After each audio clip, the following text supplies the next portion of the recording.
నీతో కలిసి తిరిగినంత మాత్రాన నేను నిన్ను పెళ్లి చేసుకోలేను కిషోర్. అది వేరు, జీవితం వేరు. లాస్య ఆ కాలేజ్లోనే హాటెస్ట్ గర్ల్. ఆమె డ్రెస్సింగ్ కే చాలా మంది అబ్బాయిల గుండెల్లో గుబులు పుడుతుంది. కాలేజీలో చాలా మంది డబ్బున్న అబ్బాయిలు లాస్య వెంటపడినా కూడా ఆమె ఒక సాధారణ పేద విద్యార్థి అయిన కిషోర్ తో ప్రేమలో పడింది. కానీ దాని వెనుక ఒక దురుద్దేశం దాగి ఉంది. అది తెలియక ఒకరోజు కిషోర్ ఆమెను పెళ్లి చేసుకోమని అడగ్గా కుదరదని తేల్చి చెప్తుంది లాస్య. అది వేరు ఇది వేరా? అంటే నువ్వు నన్ను ప్రేమించలేదా లాస్య? పిచ్చివాళ్లా మాట్లాడ కిషోర్. ఒక్క పూట తిండి తినడానికి గతి లేదు. విచ్చగాళ్ల నలుగురు దగ్గర చేయి చాచే నిన్ను పెళ్లి చేసుకుని నన్నేం చేయమంటావు? నీతో కూర్చుని బిచ్చం ఎత్తుకోమంటావా?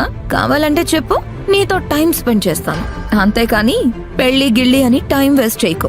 అలా అంటుండగా అదే కాలేజీలో చదువుతున్న కోటీశ్వరుడైన సురేష్ అనే స్టూడెంట్ అప్పుడే స్టైలిష్ బైక్ మీద అక్కడికొచ్చాడు. నీకు చెప్పడం మర్చిపోయాను.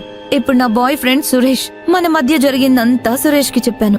అతను కూడా ఒప్పుకున్నాడు. ఏ అభ్యంతరం లేదన్నాడు. ఇక నన్ను డిస్టర్బ్ చేయకు కిషోర్. లాస్య, నన్ను విడిచి వెళ్ళక లాస్య. నువ్వు తప్ప నాకెవరూ లేరు లాస్య. నేను చెప్పేది విను ప్లీజ్. కిషోర్ ఎంత ఏడ్చి మొత్తుకున్నా లాస్య వినదు. అతన్ని అసహ్యించుకుని హీనంగా మాట్లాడుతుంది. వెళ్ళిక్క నుంచే. షిట్, అందుకే నీలాంటి లో క్లాస్ అబ్బాయిలతో ప్రేమలో పడకూడదు. లాస్య కిషోర్ ని మొహం మీదే చీకొట్టి సురేష్ తో వెళ్లబోతుండగా అంతలో ఒక్కసారిగా వెనుక నుంచి ఒక గొంతు వినిపిస్తుంది. ఒక్క నిమిషం. నా దగ్గర డబ్బు లేదనే కదా నువ్వు నన్ను వదిలేసి వెళ్ళిపోతున్నావు. నేనెవరో నీకు తెలుసా? నువ్వేమైనా హీరోవా? నీ గురించి నాకు తెలీదా? మా నాన్న ఈ కాలేజ్ చైర్మన్. నేను తలుచుకుంటే నీకు ఫ్యూచర్ లేకుండా చేయగలను. చూస్తావా? లాస్య తన తండ్రికి ఫోన్ చేసింది. మరుక్షణంలోనే ఒక BMW కారు చాగింది. అందులోంచి ముగ్గురు బాడీగార్డ్స్ దిగి లాస్య పక్కకు వచ్చి నుంచుంటారు. చూసావా, ఒక్క ఫోన్ చేసినందుకే మా నాన్న ఎంత మందిని పంపారో. నా కాళ్ల మీద పడి క్షమాపణ అడుగు, ప్రాణభిక్ష పెడతాను. లాస్య ఆ మాట అనడం పూర్తి కాకుండానే ఆమె చంప చెళ్ళుమంది. దయచేసి మమ్మల్ని క్షమించండి కిషోర్ సార్. నా కూతురు మీరెవరో తెలియక అలా మాట్లాడింది. మేము ఈ ఊరు వదిలి వెళ్ళిపోతాం. ఏ లాస్య, ఏం చూస్తున్నావు?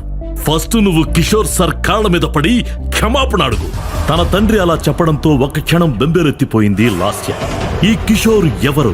లాస్య తండ్రి లాస్యను కిషోర్ కాళ్లపై పడి క్షమాపణ చెప్పమనడంలో రహస్యం ఏంటి? కిషోర్ నిజంగా పేదవాడా లేక పేదవాడిగా నటిస్తున్నాడా? జోరుగా పడుతున్న వర్షాన్ని ఏమాత్రం లెక్క చేయకుండా ఫాస్ట్ గా బైక్ మీద వెళ్తున్నాడు కిషోర్. అప్పుడే ఫోన్ రావడంతో బండిని ఒక చోట ఆపి ఫోన్ లిఫ్ట్ చేశాడు. హలో, అర్జెంట్ గా నాకు కండోమ్ ప్యాకెట్ కావాలి. డూరెక్స్ బ్రాండ్. ఎన్ని ఫ్లేవర్స్ దొరికితే అన్ని hotel Blue Moon room number 102కి తీసుకొచ్చి ఇవ్వు. కమ్ ఫాస్ట్ అని చెప్పి కాల్ కట్ చేశాడు అవతల వ్యక్తి. వారం రోజులుగా పడుతున్న వానలకి నగరంలో రెండో ప్రమాద హెచ్చరిక కూడా జారీ అయ్యింది. కానీ ఒకసారి ఆర్డర్ వచ్చాక వెనక్కి తగ్గే రకం కాదు కిషోర్. అందుకే బైక్ స్టార్ట్ చేసి రెగ్యులర్ గా కండోమ్స్ కొనే మెడికల్ షాప్ కి బయలుదేరాడు. కిషోర్ ప్రస్తుతం సిటీలోనే ఉన్న ఆక్స్ఫర్డ్ కాలేజీలో డిగ్రీ చేస్తున్నాడు. ఆ కాలేజ్లో చదివే స్టూడెంట్స్ అంతా డబ్బున్న వాళ్లే. కిషోర్ మాత్రం తన హాస్టల్ ఫీజుకి కూడా డబ్బులు లేక చిన్న చితక పార్ట్ టైం జాబ్స్ చేస్తూ జీవితాన్ని నెట్టుకొస్తున్నాడు. అందులో ఈ కండోమ్ డెలివరీ బాయ్ ఉద్యోగం కూడా ఒకటి. ఆర్డర్ యాక్సెప్ట్ చేశాక 5 నిమిషాల్లో మెడికల్ షాప్ కి చేరుకున్న కిషోర్ తడిచిన తన తల తుడుచుకుంటూ, హలో అన్నా, నమస్తే. చాక్లెట్ ఫ్లేవర్, వెనీలా ఫ్లేవర్, ఇలా ఏ ఉంటే అవి మొత్తం ఫ్లేవర్స్ అన్ని ప్యాక్ చేసి ఇవ్వండి అన్నా అని అడిగాడు. ఏంటి తమ్ముడు, ఏంటి స్పెషల్? ఇన్ని ఫ్లేవర్స్ అడుగుతున్నావు, ఏంది కథ అని కవ్విస్తున్నట్టుగా అడిగాడు మెడికల్ షాప్ ఓనర్. ఇప్పుడే ఒక ఆర్డర్ వచ్చింది. ఈ కస్టమర్ ఎవడో గాని గట్టిగానే ప్లాన్ చేసినట్టున్నాడు. లేకపోతే ఎన్ని ఫ్లేవర్స్ ఏం చేసుకుంటాడు చెప్పు అని ఒక నవ్వు నవ్వి ఆ ప్యాకెట్స్ అన్ని ప్యాక్ చేసుకుని అక్కడి నుంచి బయలుదేరాడు. కిషోర్ ఇక్కడికి వచ్చే ముందే తన గర్ల్ ఫ్రెండ్ చాన్నాళ్లుగా అడుగుతుందని రెడ్ కలర్ డిజైనర్ ఫ్రాక్ కొన్నాడు. అది గుర్తొచ్చి తెల్లారితే నా డార్లింగ్ బర్త్డే, తన కోసం కొన్న ఈ గిఫ్ట్ ఇస్తే తెగ హ్యాపీగా ఫీల్ అవుతుంది. అడ్వాన్స్ హ్యాపీ బర్త్డే బేబీ అని ముసిముసిగా నవ్వుకుంటూనే బైకు వేగం పెంచాడు కిషోర్. ఆ ఫ్రాక్ కొనడానికి డబ్బులు సరిపోక 4 నెలల నుంచి ఈ కండోమ్ డెలివరీ బాయ్ గా పార్ట్ టైం జాబ్ చేస్తున్నాడు. ఆమంటే కిషోర్ కి అంత ప్రేమ. తన గర్ల్ ఫ్రెండ్ గురించి, ఆమె కోసం కొన్న రెడ్ కలర్ ఫ్రాక్ గురించి ఆలోచిస్తూ ఉండగానే వాన ఇంకా రెట్టించింది. వానలో తడుస్తూనే హోటల్కి చేరుకున్నాడు. బైక్ని బయటే పార్క్ చేసి తన షర్ట్కి అంటుకున్న బురదని తుడుచుకుంటూ హోటల్ లోపలికి అడుగుపెట్టాడు. పార్సిల్ తీసుకుని హోటల్ రూమ్కి చేరుకున్న కిషోర్ రూమ్ బయటికి వినిపిస్తున్న ఇంటిమేట్ లవ్ మేకింగ్ తాలూకు సౌండ్స్, మాటలు విని ఈ గొంతెక్కడో విన్నట్టుందే అని మనసులోనే అనుకున్నాడు. 2-3 సార్లు కాలింగ్ బెల్ కొట్టాక రూమ్లో నుంచి వచ్చిన వ్యక్తిని చూసి ఒక్కసారిగా షాక్ అయిపోయాడు. డోర్ ఓపెన్ చేసిన తర్వాత తన క్లాస్మేట్ సురేష్ ని చూసి స్టన్ అయిన కిషోర్ అస్తవ్యస్తంగా అతని నడుముకు వేలాడుతున్న టవల్ని గమనించి లోపల జరిగేది అర్థం చేసుకున్నాడు. హే సురేష్, నువ్వేనా ఆర్డర్ చేసింది? నేనిది ఎక్స్పెక్ట్ చేయలేదు. ఇదిగో నువ్వు అడిగిన ప్యాకెట్స్, నువ్వు చెప్పిన ఫ్లేవర్స్ అన్నీ తీసుకొచ్చాను, ఎంజాయ్ అని తన చేతిలోని కవర్ అతనికి అందించాడు. తన ముందు నిలబడ్డ కిషోర్ని చూసి కొద్దిగా తడబడిన సురేష్ అతని వంక సూటిగా చూడకుండానే తల వంచుకుని ఎంతైంది కిషోర్ అని అడిగి అమౌంట్ కోసం లోపలికెళ్లాడు. అప్పటి వరకు డోర్కి అడ్డుగా నిలబడ్డ సురేష్ లోపలికి వెళ్తుండడంతో సురేష్తో ఉన్న అమ్మాయి ఎవరో తెలుసుకోవాలన్న చిన్న యాంగ్జైటీ తనలో కలిగింది. కిషోర్ మెల్లగా లోపలికి తొంగి చూసి బెడ్ మీద హెయిర్ ని సరిచేసుకుంటూ కూర్చున్న లాస్యని చూసి స్టన్ అయ్యాడు. తను చూస్తున్నది ఎవరో నమ్మలేనట్టుగా టెన్షన్ పడుతూ మరోసారి కళ్ళు నులుముకుని చూశాడు. తెల్లచీర కట్టుకుని, జడలో మల్లెపూలు పెట్టుకుని, కుంకుమ రంగు గాజులు పెట్టుకుని వయ్యారంగా కాలు కదుపుతూ కూర్చుంది లాస్య. అతని కళ్ళెదురుగా ఉంది తన గర్ల్ ఫ్రెండ్ లాస్యనే అని కన్ఫర్మ్ అయ్యాక కిషోర్కి కాళ్ల కింద భూమి కంపించినట్లయింది. కరెక్ట్గా అదే టైంకి తల పైకెత్తి డోర్ వైపు చూసింది లాస్య. కిషోర్ని చూసి అదిరిపడి బెడ్ మీద నుంచి పైకి లేచింది. కిషోర్, నువ్వు ఇక్కడ అంటూ మాటల కోసం తడుముకుంటున్న లాస్యని చూసి పళ్ళు పటాపటా కొరికాడు కిషోర్. అదే నేనడగాలి, అసలు నువ్వేంటిక్కడ అని సీరియస్ గా అడిగాడు కిషోర్.